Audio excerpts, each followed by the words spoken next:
আসসালামু আলাইকুম। তো ফাইনালি আমি বিয়ের ব্লগটা নিয়ে আসছি। আসলে এডিট করার যে প্যারা, এই প্যারাটা এখন আর নিতে পারি না। যার কারণে আমি আগের মতো ধৈর্য ধরে এডিটও করতে পারি না আর ভিডিও আপলোড দিতে পারি না। এই হলো আমি গায়ে হলুদের সিন থেকেই শুরু করতেছি, একটু একটু করে সব এই ব্লগেই দেওয়ার চেষ্টা করব। জানি না কিভাবে কি করতেছি, অনেক দিন পর আমি বড় ভিডিও যখন এডিট করতে যাই তখন প্যাচ লেগে যায়। যাই হোক, এই হচ্ছে আমাদের কোণে। আমরা অনেক বছর ধরে একসাথে একই বিল্ডিংয়ে আছি, আমাদের প্রতিবেশী। আর আমি খুব খুশি ওর বিয়েতে। তো আমার মেয়েকেও দেখে নিলেন, খুব ছোট পরিসরে ওদের বিয়েটা হলো। এটা চিটাগাংয়ের বিয়ে। আর এই প্রথম আমি কোনো চিটাগাংয়ের বিয়ে দেখলাম। কম বরযাত্রী ছিল, কম আয়োজনে, সুন্দর ক্লাসি একটা পরিবেশে, কোনো চাওয়া পাওয়া নেই, যে যার মতো পারলে দিবে, না পারলে নাই, কোনো কিছুর ডিমান্ড নাই, একবারে সিম্পল এবং মানে অন্যরকম সুন্দর একটা বিয়ের আয়োজন ছিল। না ছেলেদের কোনো চাওয়া ছিল, না মেয়েদের ওরকম কোনো ডিমান্ড ছিল। তো সবারই দুই পক্ষেরই কিন্তু আর্থিক অবস্থা মাশাল্লাহ খুবই ভালো, কিন্তু চিটাগাংয়ে বেশিরভাগ দেখা যায় যে আর্থিক অবস্থা ভালো খারাপ বলে কথা নেই, ডিমান্ড থাকে দুই পক্ষেরই। তো এখানে এদের কোনো ডিমান্ড ছিল না, খাবার মাশাল্লাহ খুব ভালো ছিল। আর হচ্ছে ওনারা মাত্র মানে অল্প কিছু আয়োজন ছিল, ছেলেরা অল্প কিছু বরযাত্রী নিয়ে আসছিল, মেয়েদের পক্ষ থেকে অল্প কিছু গেস্ট ছিল।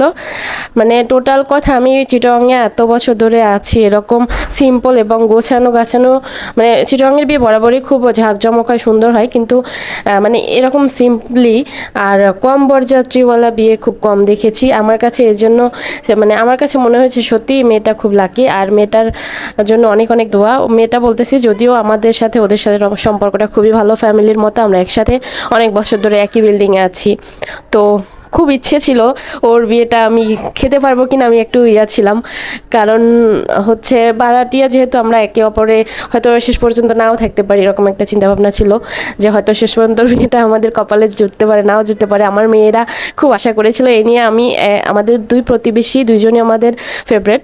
তো এর আগে একটা বিয়ের ভিডিও দিয়েছিলাম, ওর বিয়ের ভিডিওটা ভালো রিচ পেয়েছিল। তো দুটোটাই আমাদের তিনতলার।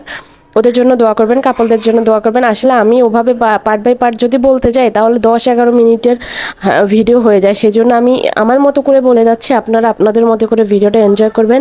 আর অবশ্যই নতুন কাপলদের জন্য দোয়া করবেন। আর হ্যাঁ, এডিটিংয়ে আমি সবার মুখ ঢেকে দিতে পারতেছি না, কারণ তাহলে অনেক সময় লাগবে। এত সময় আমার নেই, আমার 2 মেয়ের পরীক্ষা চলে, এদিকে আমার ভিডিও দিতে হবে। আর এই বাচ্চাদের জন্য দোয়া করবেন। বাচ্চা বলতেছি যদিও, ও বাচ্চা আমার কাছে, কারণ আমি কিন্তু আন্টি হই, হ্যাঁ। তো ওর জন্য মানে ওকে আমি বাচ্চা বলে এই জন্যই সম্বোধন করতেছি। আর হ্যাঁ, জামাইটা খুবই ভালো পড়ছে, খুবই ডিসেন্ট। মেয়েটাও যথেষ্ট সংসারী, যথেষ্ট মানে বুদ্ধিমান, দুজনই খুবই এডুকেটেড এবং জেন্টাল পার্সন। ওদের জন্য অনেক অনেক দোয়া রইল, আপনারা সবাই ওদের জন্য দোয়া করবেন। এই মোমেন্টে আমি লাস্ট পর্যন্ত ভিডিওটা নিতে পারি নাই, আমি কেঁদে দিয়েছিলাম লিটারালি। কারণ আমি এই টাইমটা না কেন জানি নিতে পারি না। আমার আগে মনে হয়তো নিজের ব্যাপারটা, এখন আমার বাচ্চাদের, মানে আমার যখন মেয়ে হয়েছে তখন মনে হয় আল্লাহ এইরকম তো একদিন আমার মেয়েদেরকেও তুলে দিতে হবে কারো হাতে। তো এইটা ভেবে না আমি কান্না করে দেই। যাই হোক, এখন ওদের বিদায়ের পালা, ওরা চলে যাবে, আমরাও চলে যাচ্ছি। যেহেতু আমরা ফ্যামিলির মতো, তাই আমরা শেষ পর্যন্ত ছিলাম। আল্লাহ হাফেজ। ভালো লাগলে অবশ্যই ভিডিওটা শেয়ার করে দিবেন, আর পেজটা ফলো দিতে ভুলবেন না। যদি কোনো ভুল ত্রুটি হয়ে থাকে, উল্টাপাল্টা বলে থাকি, মাফ করে দিবেন। আল্লাহ হাফেজ।